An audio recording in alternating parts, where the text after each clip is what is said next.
I'm wondering if I can get a couple of folks to hop in here with me before I get started. Um, I know we've got the Raw Talk review to go through and everything like that, but I don't know if anybody just saw. It turns out that John Laurinitis has just been released by WWE.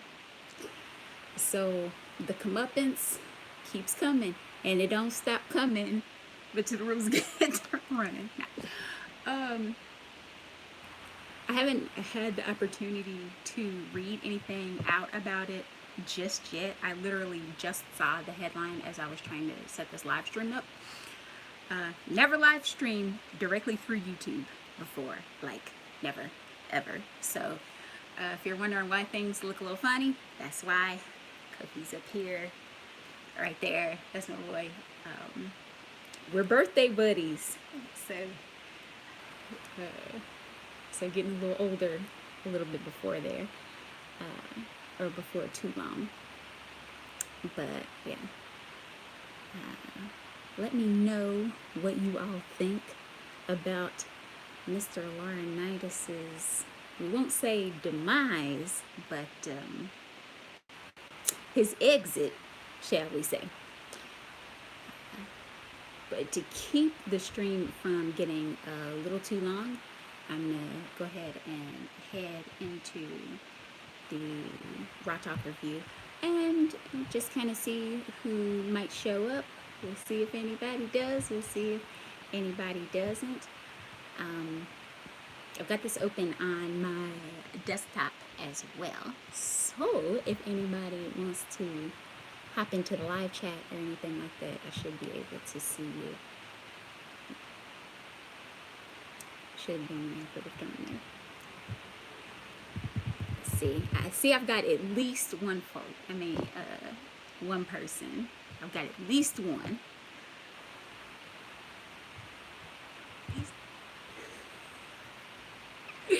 Now I'm getting some good echoes in.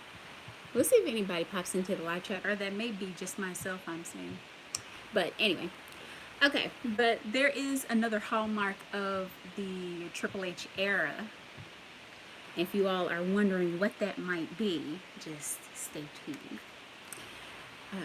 It turns out that this ends up being the most star-studded Raw Talk from August 1st. This is the most star-studded one that there ever was, like, or at least then there has been since I've been doing these reviews, because I mean, you had Bianca Belair, you had the Street Profits, and you had Seth Rollins all in the same show, like the same exact show.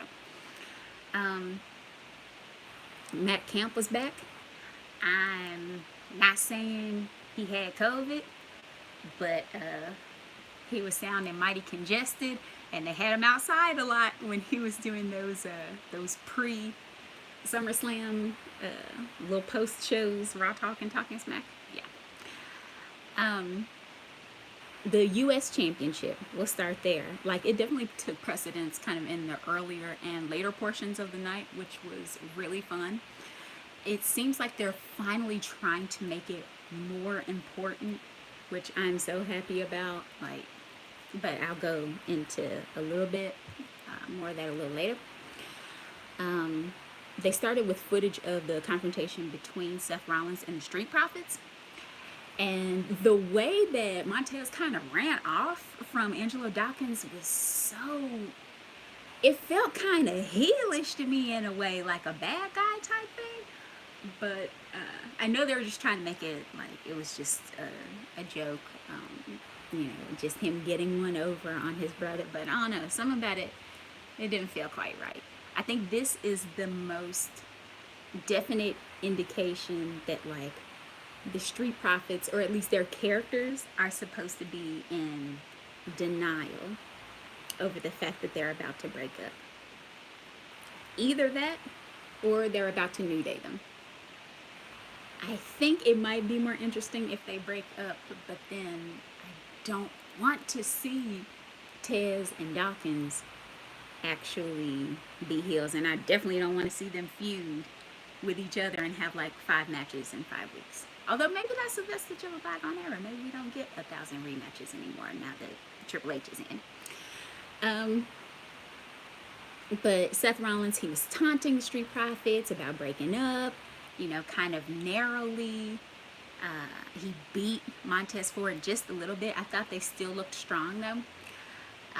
But Sarah Schreiber had him backstage with her.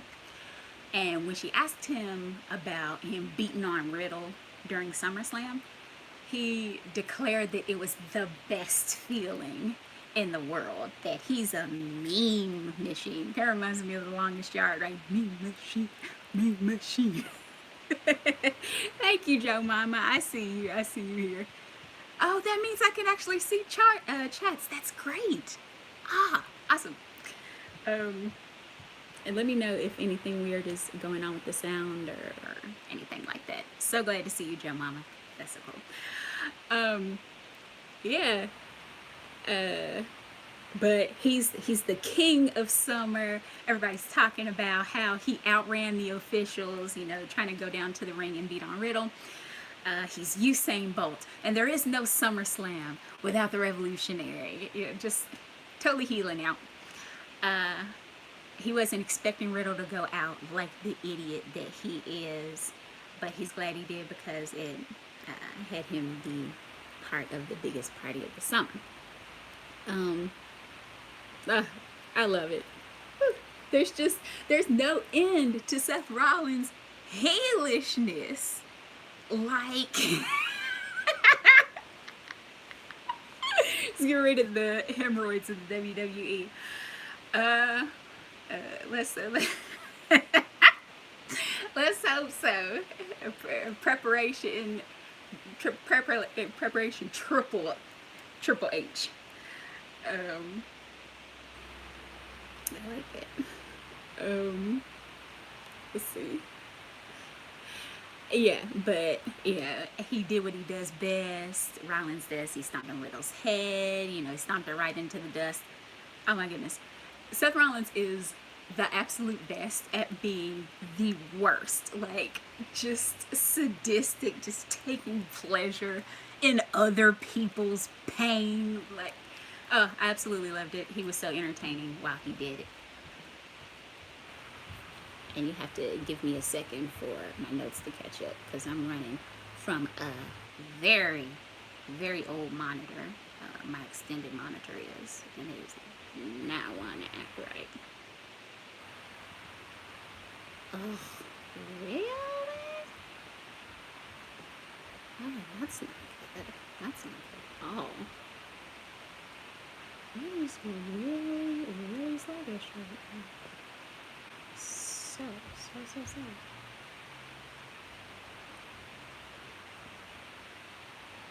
Seth Rollins isn't good as him. Okay, I don't know who Henry Rollins is. My mind went to like the party all the time guy, not Eddie Murphy, but like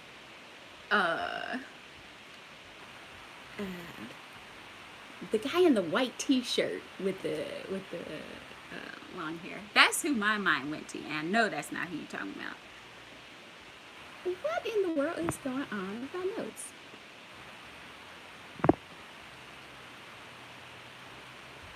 Huh, that's weird.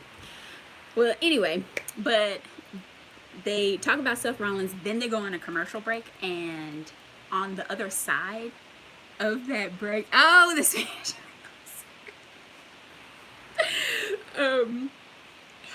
I still have to see some more of his stuff though. But after they do some talking to Seth Rollins, they go on commercial and they come back and they start talking to the Street Profits. Now that was a very nice touch because you don't really see the Street Profits, and well, not specifically the Street Profits, but you don't see two sides of a feud in the same show on Raw Talk, which is unfortunate. So it was very nice that you actually got to see, or at least both sides of a match, a confrontation, not only on the same show, but like back-to-back segments. And they didn't end up interacting, but it was just the fact that they were both talking about the kind of same thing that was just awesome. But Kevin Patrick was the one talking with them. Tez kind of talks about how he's had a rough night. You know, he lost to Seth Rollins. Dawkins is just kind of in his own little world. Like he's dejected. Like he's kind of just like staring like straight forward into the camera, just like, man, like I can't believe this.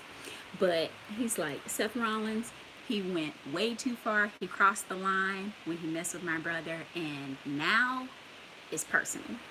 So I don't know what that means going forward, but I'm definitely interested.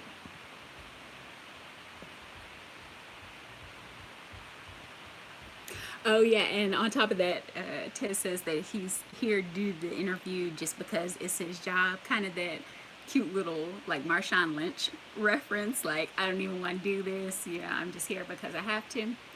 But he feels like he's wasting everybody's time just because. And the world is going on with my cursor. He feels like he's wasting everybody's time because he fell short once again. Yeah, it was it was really sad, but then at the same time it was some nice character development for them, which I mean is definitely a good thing. Like why not let the Street Profits be more than they are?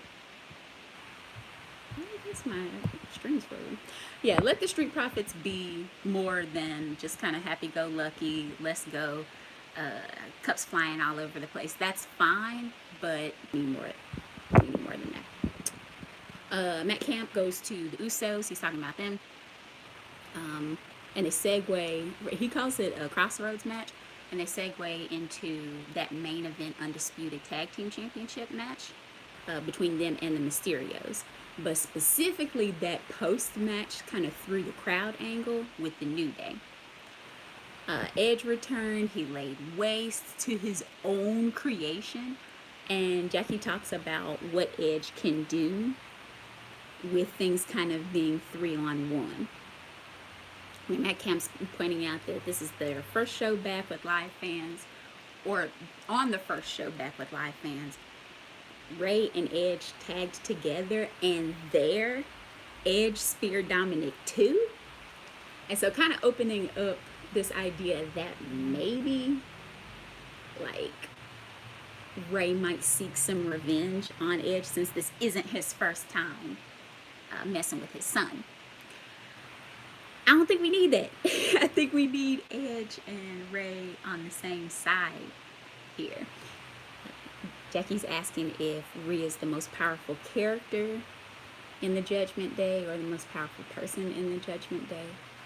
And Camp kind of agrees, even though he thinks that the people won't really admit to that.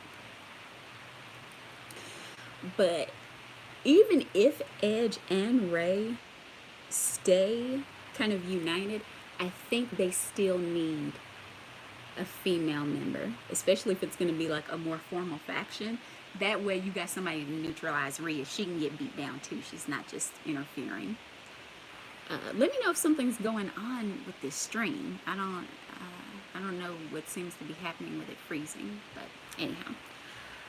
They take another break, and then they show footage of the U.S. Championship triple threats. I think this was the area that kind of solidified the U.S. Championship as the full-timers singles championship. And we need that, right? Ciampa, he's fine as #1 contender, I suppose. I would have much preferred Ali. You know, he's been denied so many opportunities in the past. But at least now, the title's not an afterthought. Which is good considering the top 2 titles are being held hostage right now. But they go to Bianca Belair. She's receiving the respect from Becky Lynch that she deserved. Becky Lynch, of course, sustained a separated shoulder at SummerSlam. Seems like the factions are set against one another. Asuka, Alexa, and Bayley. Asuka, Alexa, and Bianca versus Bayley, Dakota Kai, and Io Sky. Which is absolutely fascinating too, by the way. I'm all in on that. Bailey and Dakota kind of interfered on the match with Io Sky until it was completely thrown out, and Asuka and Alexa backed the EST up. The only thing I have to say about all of this is that while I'm enjoying all of this freshness that Triple H is bringing to the product, I don't want to see all the stars that I already love being displaced by like everybody that the fans thought should have been pushed like 8 years ago. And I know, I mean, a lot of you know this channel by now. You know, it's a lot of speculation. It's some being informed, but I was a lapsed fan for a long time. I'm not that familiar with NXT Black and Gold. I'm just not. And that's okay. I have to be okay with it because there's only so many hours in the day. But yeah, all the people that supposedly didn't get pushed when they should have, I don't want them to just go to the head of the line and push everyone else out of the way. They should definitely get the opportunity to kind of mix it up with everyone, and as Randy Savage says, you know, the cream will always rise to the top. Yeah, and Triple H's folks will be amongst that, I'm sure, but don't push all of them at one time. Sarah Schreiber is with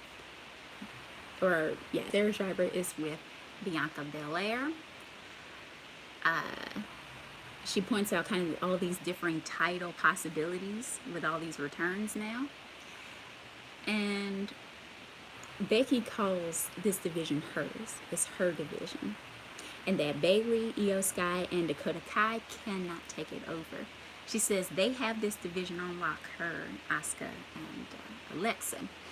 She thought she'd close the chapter on SmackDown, but another is open. And as she says, there's no rest for the best. I agree. No rest indeed, young lady. Build that empire. But kind of lastly, Camp announces that Becky Lynch will be 7 months out. And, you know, that's how quickly things change. And that it's good for them to protect the championship and the division. I mean, you just hate to see that, like, even though you know it's part of the business, injuries are part of the business, it's still, that knowledge doesn't make it hurt any less. Like, knowing that the women and men have to go through those sorts of things, like, it really sucks. But hopefully she'll get better and she'll be back as the man before we even know it. Yes, bring back Shane O'Mac. Yes, he and Logan Paul can jump off of stuff. Actually, Logan Paul, he wasn't that bad at SummerSlam. I'll admit it. I had the opportunity to edit through a SummerSlam reactions video, but yeah, I admit it. He was pretty good. Becky and Bianca, like, so many of those. But okay, the stream has run on a little longer than I thought it would. I really, really appreciate anybody who was watching. If anybody happens to come by the stream later, check it out, see what I was saying about Raw Talk from August 1st. I thought it was a 5 out of 5, to be honest, and I don't give out a lot of those. I didn't think the Triple H would put his mark on Raw Talk, since the show seems like such an afterthought sometimes, but there were so many things that were different. Like, it was more concise. It didn't drag on and on and on. It focused on more of the important feuds instead of like every single moment that happened in the 3 hours. The questions were a little more open and people had an opportunity to talk more freely, you could tell. And it just, there's change in the air. You know, the wind is smelling a little sweet right now. So we'll just see. We'll see what happens. You can't go wrong with any of the segments from this show. You know, if you like Bianca, watch her. If Marinating Seth Rollins anytime he comes out, then look at him. And if you're interested in where the Street Profits are going with their character development, look at them. You can't go wrong. But that's all that I have for this one.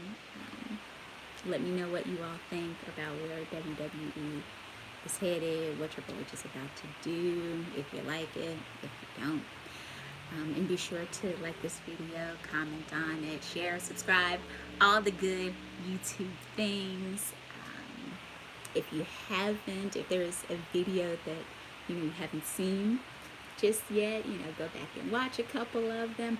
I am told that's good for the algorithm.